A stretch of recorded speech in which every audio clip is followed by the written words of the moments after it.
You guys were very loud and singing in a good way, so clearly don't need to preach for that long. So you're off to a good start.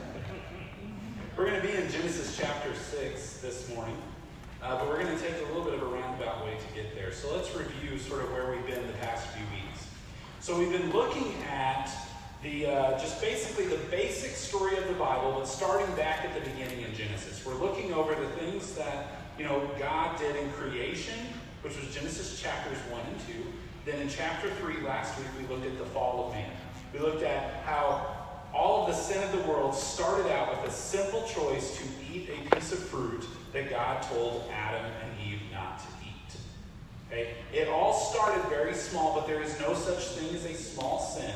Because if you were here for the early service, or perhaps you've read this before, in Genesis chapter 4, we see very quickly it transitioned from just eating a small piece of fruit. Then in chapter 3, Adam blamed Eve, and Eve blamed the serpent, and they were trying to hide themselves from God, and all these other things too. In chapter 4, Cain, the very son of Adam and Eve, murders his brother Abel over jealousy. So we see how sin very, very quickly spread from something small, a small act of disobedience, into murder. Very quickly. And what we're going to see is, as we look at chapter 6, we're going to see just how much sin spreads. Because, as I said this earlier this morning, and I'll say again plenty of times, sin is not just a one-time act. It is never just a one-time act. Sin is a pattern of disobedience, and it's something that grows and grows and grows in the life of a sinner. I'd like you to just think with me, if you will. Think of some of the... way to say this without getting myself in trouble. No. Think of some of the more wise people in your life. The people who, let's say elders, okay, in a good way. What you find, the older you get, you generally become a more and more concentrated version of yourself, so to speak. So if you are, and you'll find this, if you are a rude and mean person, the older and older you get, you generally become a more mean and more rude person. Or contrarily, if you are this kind and loving person, the older you get, the more kind and more loving you become. That's probably the cleanest way I can say that without getting myself in any more trouble than I probably already did. But basically, the older I get, the more concentrated of a version of myself I become, basically. The way you are now, if you continue down that path, you just become more and more of that, right?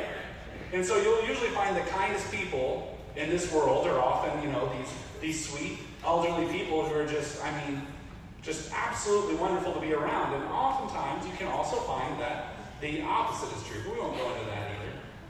But you'll find is the longer you go down a certain road, the more and more of that way you become, right? And so what we found in the book of Genesis, if you look at the life expectancies of people in Genesis, they weren't, 80 to 100 years as we can see in our modern day. They were often 800 to 900 years. So you can imagine if the same principle were to hold true there, and there were people doing evil things, and those people were able to live for 500, 600, 700 years, you can imagine just how wicked they would become. But likewise, if there were people who were following after God and doing righteous things, and they were living for 600, 700, 800, even 900 years, just how righteous they would become. Amen? Can you just follow me down that principle? Okay? Because what we're going to see, we're not going to read all the way through Genesis chapter 5, but over the course of Genesis chapter 5, so between creation and Genesis chapter 6, where we're going to pick up our story today, 1,500 years pass. That's a long, long amount of time for the space of one chapter. And so what you're going to find when God talks about the wickedness of man, this wasn't just a sudden thing where instantly mankind became completely, utterly wicked to the point that they were when God decides to flood the earth. But what we find is over the course of time, those who were sinners, those who were walking in sin, just became more and more sinful. In the New Testament, there's a passage where it talks about in the last days there will be those who invent ways of doing evil, so to speak. This is what it was like in the period shortly before the flood. Wickedness was rampant and it was growing. Okay? In Genesis chapter 4 and 5, I want to mention a couple things before we get to Genesis chapter 6. In Genesis chapter 4, verse 19, if you look through there, Genesis chapter 4, verse 19, God is talking, the word is talking about a man by the name of Lamech, who was the seventh from Adam through Cain. Cain, along with being a real historical person, is also a symbol of sin, because Cain murdered his brother Abel. He is a symbol in the Bible also of sin. He walked in the way of sin. So later on they'll talk about one who walks in the way of Cain, okay, who was a murderer and a liar. So Cain, the seventh from Adam that went through Cain, was a guy by the name of Lamech. And Lamech says in verse 19, he took two wives. God had created them, male and female, and he created it so there would be one man and one woman married. But Lamech said, I'm going to have two wives instead. Okay? And then he talks about the names of his wives, but if you skip down to verse 23 of chapter 4, it says, Lamech said to his wives, Ada and Zillah, hear my voice, you wives of Lamech, listen to what I say. I have killed a man for wounding me, a young man for striking me. If Cain's revenge is sevenfold, then Lamech's is 77-fold. So the way of Cain, the way of the sinner, led to more and more sin, and then the seventh from Adam through Cain was this man who decided he's going to have two wives instead of one, and he's going to have strong vengeance on anyone who comes against him. A man who is of his own strength. That's who Lamech was. That is the way of sin. And the number 7 in the Bible represents completion or fulfillment. God created the earth in 7 days. The seventh day he rested. That's why God's number of completion is 7. You're going to see that repeated over and over again through the Bible. So the seventh from Adam through Cain was this picture of the fulfillment of what sin leads to. Likewise, the seventh of Adam through Seth, who was the son that was given to Adam and Eve to replace Abel, is a man by the name of Enoch. And if you look at Genesis chapter 5, verse 21, you'll see that Enoch has a very different story. It says, when Enoch had lived 65 years, he fathered Methuselah. Enoch walked with God after he fathered Methuselah 300 years and had other sons and daughters. Thus, all the days of Enoch were 365 years. Enoch walked with God, and he was not, for God took him. If you were here for the early service, we already spoke on this, but where we left off the early service is where we're picking up here. Enoch, the seventh from Adam through Seth, did not face death. He walked in righteousness, and therefore he was delivered from death. Likewise, if we fast forward now, those who follow the way of sin will face not only death on this earth, but the second death. But those who follow after Christ and follow after righteousness will receive life, will receive victory over death. This is a beautiful thing. The Old Testament can be something challenging to understand, but when you look at it in light of the New Testament and what Christ has done, these things can start to pop out to you. They can start to make more sense. The Bible is systematic. God uses patterns. He repeats things over and over again so he can drill it into our heads. Just like those wonderful songs we listened to this morning that we sang together, great is thy faithfulness. One thing I love about that song, you say, great is thy faithfulness, but then you repeat it again. Great is thy faithfulness, because we want to emphasize just how faithful he is, so you repeat that multiple times to show emphasis. God repeats things over and over again to help us to understand and to grow. So we call these patterns types, and we're going to look into some more of those next week, but we're already going to see things that we've seen in Genesis 1 through 3 showing up here in Genesis 6. So keep in mind, 1,500 years passed between creation and the time that we're going to get to in Genesis 6. 1,500 years. Think of where our world was at 1,500 years ago today. Anybody know where we're at? It would have been, around the 500s AD. Where would we have been at?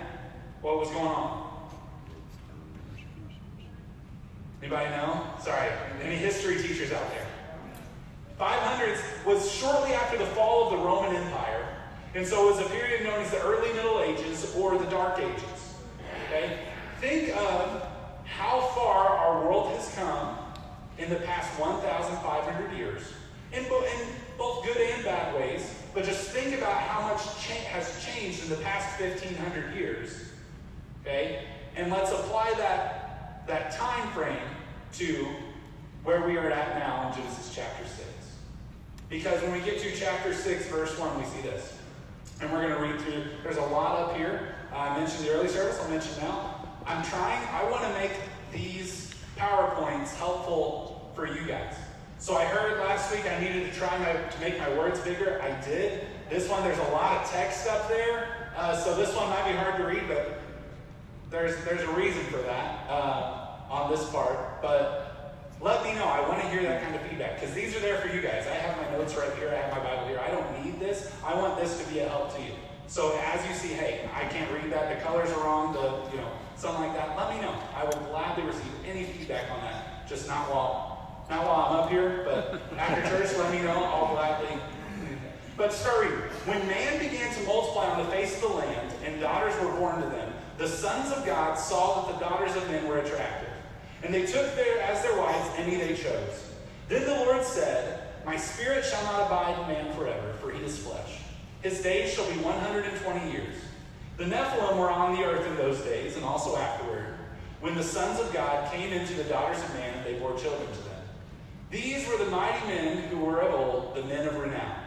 Now, before we really even dive into this, understand this is one of the most controversial passages of Scripture in the entire Bible. And so, understand we're gonna tread very carefully as we talk about this brief passage here. Because even if you take it back to the original Hebrew, this can be confusing, right? I mean, there are some challenging phrases to try to understand exactly what they're talking about here. So, where we're at now, because I said we're going over the basic story of the Bible, I do not want to tell you exactly what to think about some of the parts of this passage. I'm going to tell you the multiple lines of interpretation that are reasonable, and I'll let you think for yourselves and try to make those decisions for yourselves for the time being. We might go into this in more depth later on, but once again, there are some. We could go down a large rabbit hole and it could get us off track of what our overall goal is today. But let's look at it just in brevity here. One of the first challenges figuring out what the phrase sons of God means. It says so the sons of God saw the daughters of men were attractive. There are three lines of thought basically. The first would be that sons of God is referencing the angels. These would be fallen angels. The reasoning behind that is because multiple other places in Scripture, whenever sons of God is used, it's talking about angels. So there is one line of thought that says angels, fallen angels came in and related with human women and produced offspring, and that would be what those Nephilim are that are mentioned later on. That's one school of thought. Another school of thought would be that the sons of God were actually referencing kings and nobles. Because if you made a lowercase g on God there, sometimes the noble people were called gods, so to speak. So that could be another school of thought. The third school of thought, that these would be the descendants of Seth, because the people of Seth followed after God. Once again, I'm not going to tell you what to think on that. This is introductory. This is 101 on this stuff right now. The next thing you need to look at is on where it says 120 years. There are two schools of thought on that. One says that this is limiting our age, that no one will live to be over 120 years after a certain point. And another believes that this is a countdown to the flood. God said 120 years and I'm going to flood the earth. Once again, at this point, I'm not going to tell you my perspective on this because it could go off into a rabbit trail and that's not, but I wanted to at least look at it. Don't be afraid of these things. Okay, I know this text is tough to get into, but if you look into this stuff, you will find some interesting things. So I encourage you to do that, but once again, we're going to look at something else in more depth today. I don't want to get into that yet. I had someone ask me a week or two ago, he said, now Cody, when you get to Genesis 4, or Genesis 6, what are you going to do with that? I said, that's a good question, I don't know. So we talked about it, but there's a lot to look into there. There's a lot of really neat stuff. But understand that the overall thing, if we look at the next few verses, the Lord saw that the wickedness of man was great in the earth. Every intention of the thoughts of his heart was only evil continually. Verses 1 through 4 are there mostly to show us context for verses 5 through 7 about the wickedness that was going on, the corruption of what God had set forth for man to do on this earth. It had changed from this place that God had created, that man was to rule and to rule under the authority of God, to where people were doing things their own way. They were sinning in any way they could. They were inventing ways to do evil, and it had become altogether corrupt. So that it says, the thoughts of his heart was only evil continually. And the Lord regretted that he had made man on the earth, and it grieved him to his heart. So the Lord said, I will blot out man, whom I have created from the face of the land, man and animals and creeping things and birds of the heavens, for I am sorry that I have made them. It had become so wicked that God was ready to destroy practically all life on the planet. Imagine with me, if you will, just how wicked that is. Because if you look at society today, undoubtedly there is a lot of wickedness in society. You could look at any different avenue that you would like and think of just how corrupt things are presently, right? Because there is a lot of corruption in our world today. And think that God has not yet sent judgment on the entire planet for our current level of corruption. We know that judgment is coming, right? It has been told it's going to happen. God is going to judge the earth once more. But understand the point of wickedness that the world had come to at that point for God to say, all right, here it comes, to bring the judgment. They were doing whatever they wanted. If you follow some of these lines of thought on verses 1 through 4, you can see different historical stories about things that were going on in the world that were absolutely despicable and evil. Think of another place God has judged. God judged Sodom and Gomorrah, right? That's another story we get of destruction. And you can see the type of things going on in Sodom and Gomorrah. You can see just how bad it was. Where I know our country is currently wrestling with sexual identity and that kind of stuff, those kind of sins that we're dealing with that are a perversion of what God has given us. But understanding Sodom and Gomorrah, it had gotten to the point where not only was it that, but if a stranger came into the town, they were wanting to take that person and have their way with them without, there even being a choice. Okay? That's how bad their society was when God rained it down. And that was just on one town. Imagine the entire world being like that. Where it was just completely corrupt and wicked, where literally every thought of their heart was evil continually. That is the world of Genesis chapter 6. The line of Cain had continued on to where people were building kingdoms and just... The reason I'm emphasizing this so much. Sin started with just eating a piece of fruit they were not supposed to, but it quickly spiraled into that. Because 1,500 years is a long time, but to the Lord a day is 1,000 years, and 1,000 years are a day.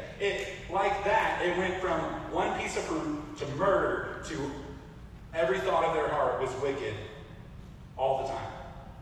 That's how sin works. The title of today's message is The Persistence of Sin. Because sin is a disease, it is a virus that will spread as much as it can, unless it is cut off at the head. Thanks be to God, even though he proclaims judgment here, the next verse says this. But Noah found favor in the eyes of the Lord. Next week, what we're going to look at this character of Noah and just exactly who he represents. We're going to look at that a little bit today as well. But next week, we're going to look at the typology of Noah. The name Noah means relief, rest, and comfort. And the coming of Noah was actually prophesied by his dad in Genesis chapter 5, verse 29, where it says, verse 28 said, when Lamech, which was a different Lamech than Cain's son, had lived 182 years, he fathered a son, and called his name Noah, saying, out of the ground that the Lord has cursed, This one shall bring us relief from our work and from the painful toil of our hands. Noah was prophesied of that he was going to come in and bring rest and relief and comfort. Who else was prophesied later on that he was going to come in and rescue the people and bring rest, relief, and comfort? Jesus. So that's why I'm saying typology. That's what we're going to look into a little bit down the road. But understand, Noah found favor in the eyes of the Lord. Next verses. Verse 9. These are the generations of Noah. Noah was a righteous man, blameless in his generation. Noah walked with God. A lot in that verse. Let's talk about it. First of all, that word generations could also be translated records. And as we talked about a couple weeks ago, when you see the word records in Genesis especially, what does it signify? What does that symbolize? I remember? Sorry, I've been a classroom teacher. You got to pull in these previous days' ideas to try to, okay? Records signifies transition.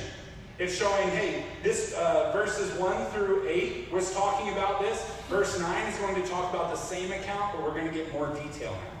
Just like chapter 2 of Genesis was telling the same events that happened in chapter 1 of Genesis, just in more detail. So these are the generations, or the records of Noah. Noah was a righteous man, blameless in his generation. Noah walked with God. Let's talk about those three qualities. Righteousness. Okay, what is the root word of the word righteous? Right. So Noah did things the right way.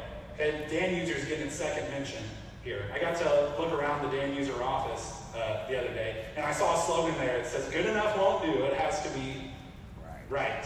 Okay, that's righteousness, doing things the right way or the correct way.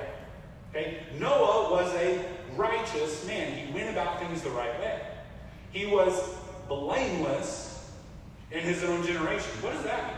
To be blameless, that means no one can blame you for anything. No one can find any fault in him to, say, oh, well, yeah, he might be, doing all this stuff right, but he's over here really messing up. No, Noah was blameless. He was righteous, he was blameless, and he walked with God.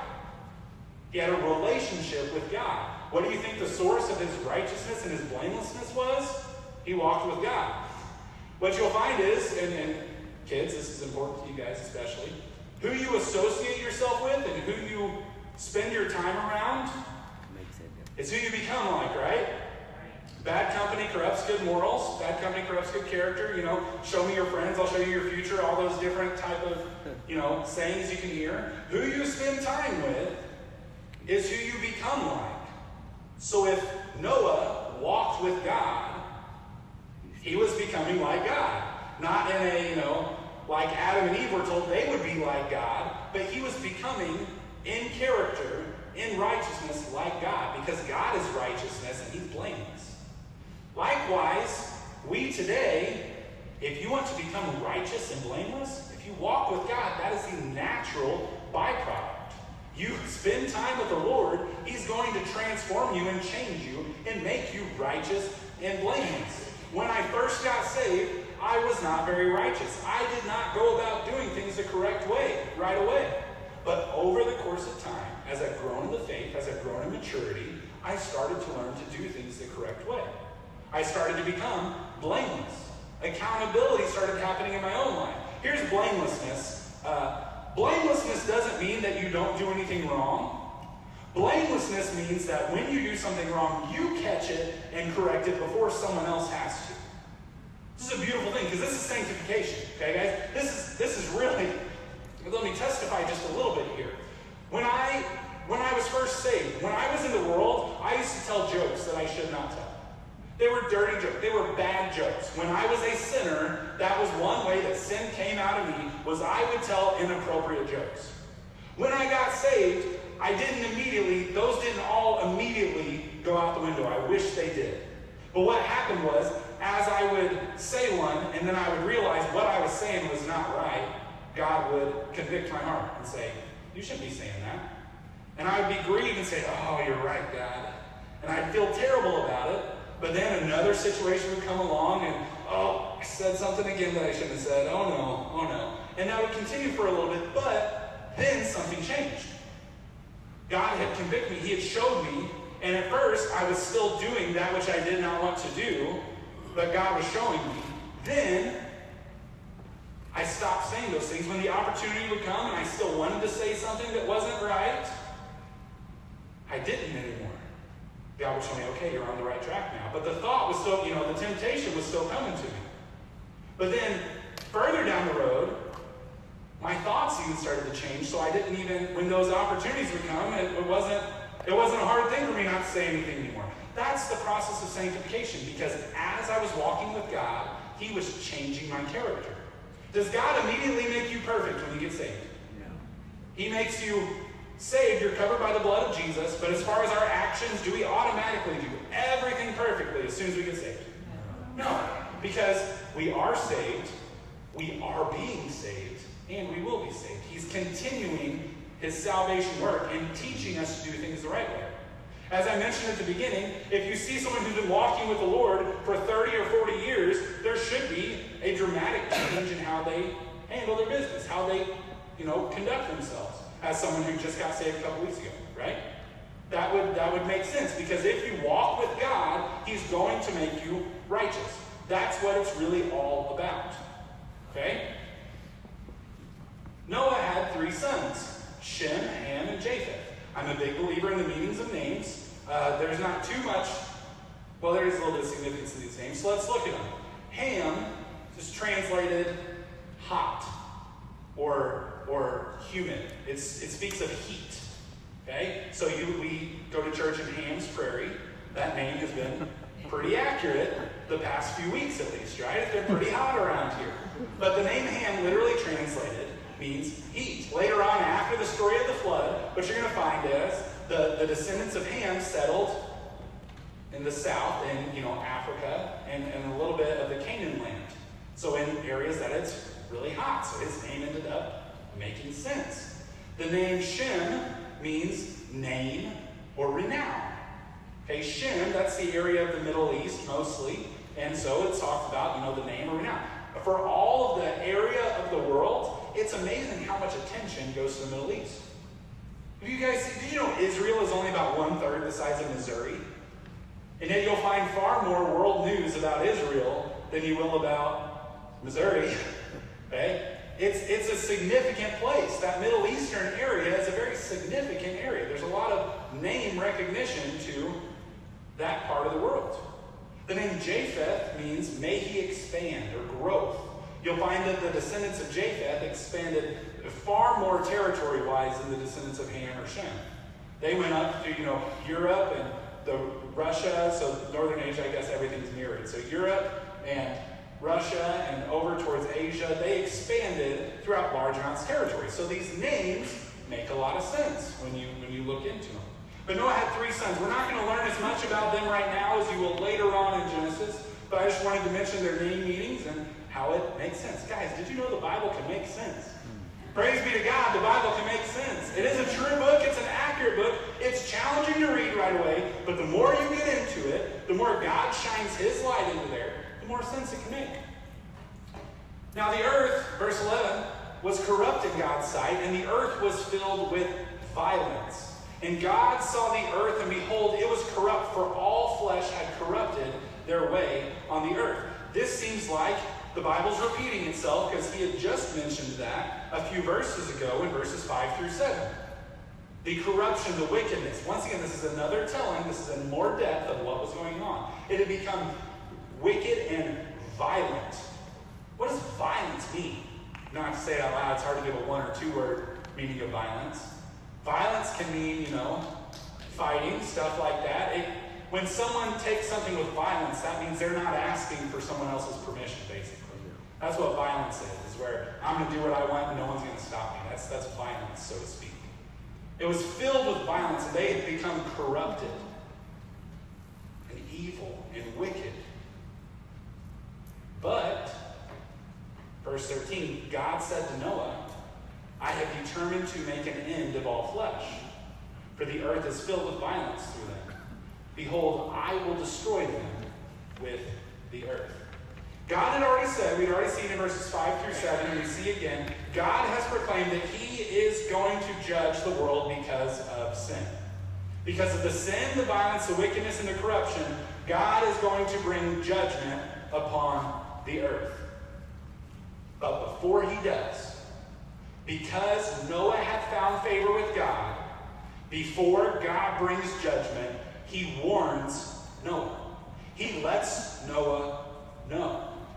One concept you are going to see in the Bible, the more you get into it, is God does not do a thing without warning the righteous. God does not bring judgment without first warning the righteous. You might think of other examples in the Bible where that happened. The easiest one's also in Genesis. What? Anybody? Adam and Eve, he had warned that he had told them what to do, and then, yeah. I'm going to think of Abraham and Lot. Before judgment was rained down on Sodom and Gomorrah, God told Abraham what he was going to do. And you remember Abraham, he prayed, he said, if you find 50 righteous people, will you still destroy it? What if you find this man? He let Abraham know what was going to happen.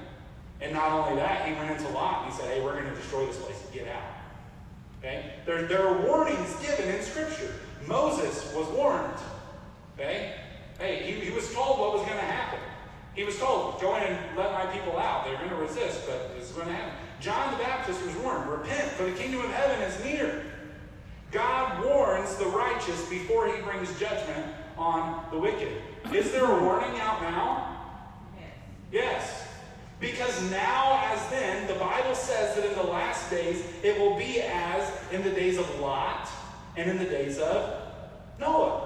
It'll be just like that. So for people will be marrying and giving in marriage, they'll be, building and planting and doing all this stuff, and then judgment will come on them suddenly. We're going to find as we continue in this, people were just going about their daily business, and judgment came and swept them away. Likewise, as then, what is God waiting on to return? Yeah, he's patient, desiring that none should perish. He wants people to come to repentance and to salvation, but is the world not wicked now? It is wicked. We know that the judgment is going to come. The entire New Testament, and even the Old Testament, warns of that final judgment. That wasn't as bad as last night. I swallowed a bug last night. It's terrible. Couldn't sleep. But anyways, that judgment is going to come. It is going to happen. He's told it, and he is true to his word, but now as then, he gives us a warning, and he's going to give us a way out, as we're going to see here shortly. Know that God does not want you to perish. He does not want any of us to perish. He wants all of us to be saved. So, God gives Noah a way to be saved. It says, make yourself an ark of gopher wood. Make rooms in the ark and cover it inside and out with pitch. This is how you are to make it. The length of the ark, 300 cubits, its breadth, 50 cubits, and its height, 30 cubits. Make a roof for the ark and finish it to a cubit above, and set the door of the ark in its side.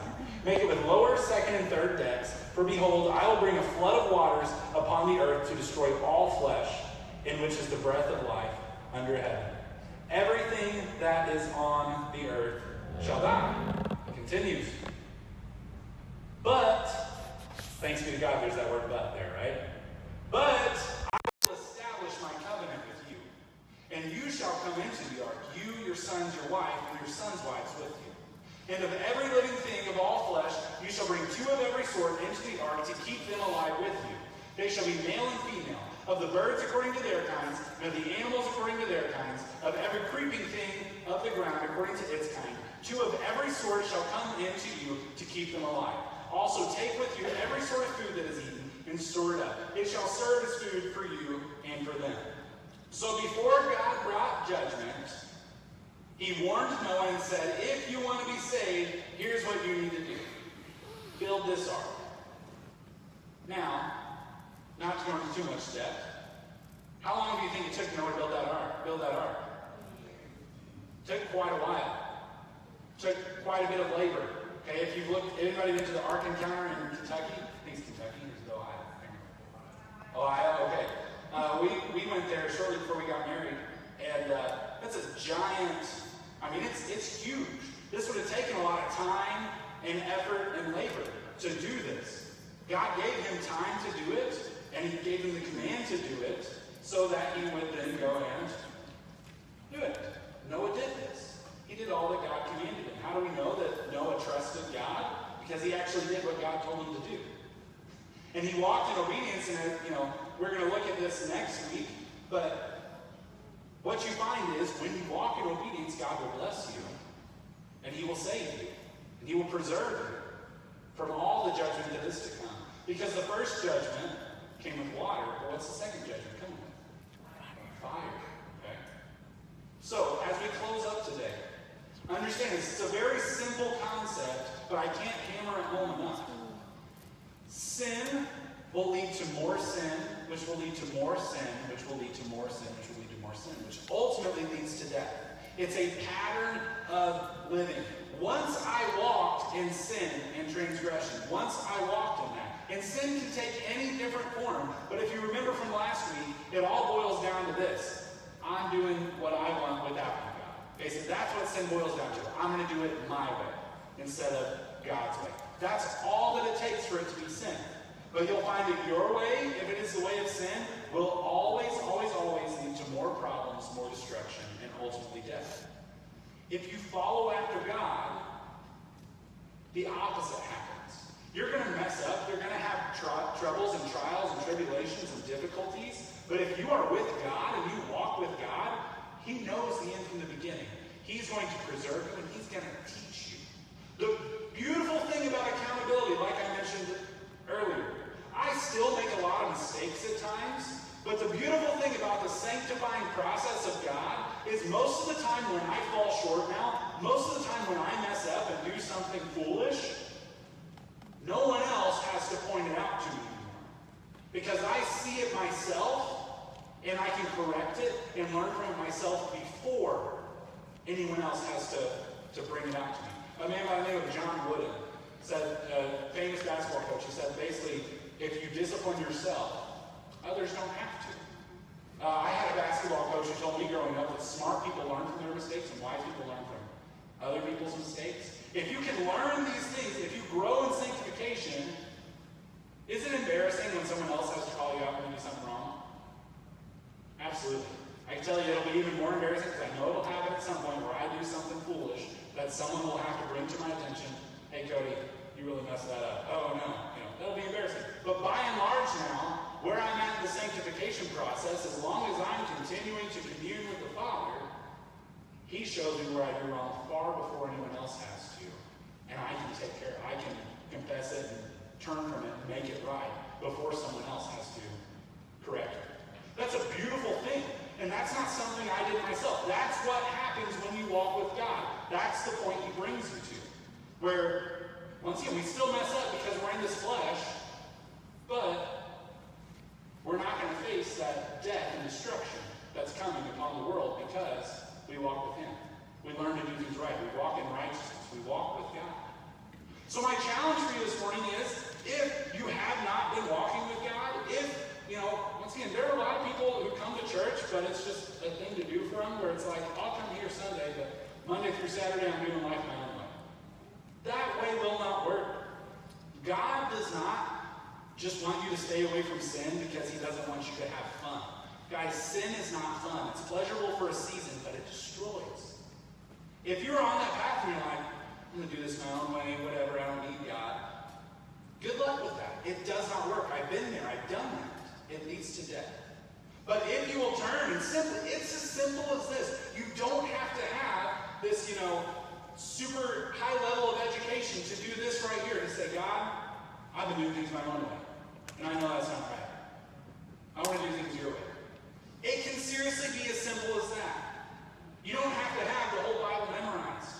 Because what you'll find is if you simply just turn to God and say, I want to do things your way, he's going to do what he did for Noah. Here's how. Here's what you do. Here's what you do. And then as you start to do that stuff, you're going to learn more and more, and you're going to grow and grow and grow. The last thing I'll say, and I mean that, that's not a lie. Last thing I'll say, God does not call perfect people. He's not looking for someone who already has everything figured out. That's not what, because if that was the case, none of us would be qualified, right? Okay, you guys have only got to know me for a short while now. You know, as your pastor, only for 3 weeks. But even, you know, I've only been part of the community at all for a little over a year. And you guys don't know who I was in my past. I try to mention that because I don't hide from that, because I don't want you to ever get the idea that, you know, I was just born this way. I was just born able to preach the gospel. That's not how it was. But over the course of time, God has equipped me not only to lead my own life in a righteous manner, but also to be able to teach others and to preach to others. That's the work of God, and He's not a respecter of persons. God can equip you to serve whoever it is that He has you to serve. It might not be in a preaching role. It might not be in a public speaking type role, because for some of you, that would be a terrifying thing. And it might be that. It might be simply serving your spouse. It might be being a good parent to your children. It might be being a good employee at whatever job you work at. Whatever it is, God can transform you and teach you to do things the right way. And that's what He wants to do, because He doesn't want you bound by sin. Turn to Him. I'm going to keep having this message. This message isn't going to change. This is what it is really all about. I'm not going to ask you today to come up in front, because, you know, we're basically out of time here. But I can't emphasize the importance of this enough. It is the most important thing to you. God does not just want to save your marriage or just want to save your job or anything. He wants to save you and transform you. But by doing that, you will become better at everything. Life won't be easier. Life will be harder, because it's harder to do things the right way, right? It's a lot easier to cut corners on stuff. But I promise you, the blessings are so abundant. And the greatest blessing is you'll be saved from death, because judgment is coming on the earth, on the ungodly and the wicked. And it's coming soon. Be ready. Let's pray. Dear Heavenly Father, I thank you that even though in a world of wickedness and destruction, that you provide a way of salvation. That, Lord, you do not desire for us to perish. For if you did, we would perish, because you are God. We could not know you but by your will. But you have desired for us to know you. You have desired for us to be saved, and therefore we can be. So, Lord, teach us to lay hold on that salvation, to walk in that salvation, and to become more and more righteous, and to more and more reflect your image. Transform us, O God, by your gospel of grace, that we might grow into the people you want us to be. I ask in the wonderful name of Jesus.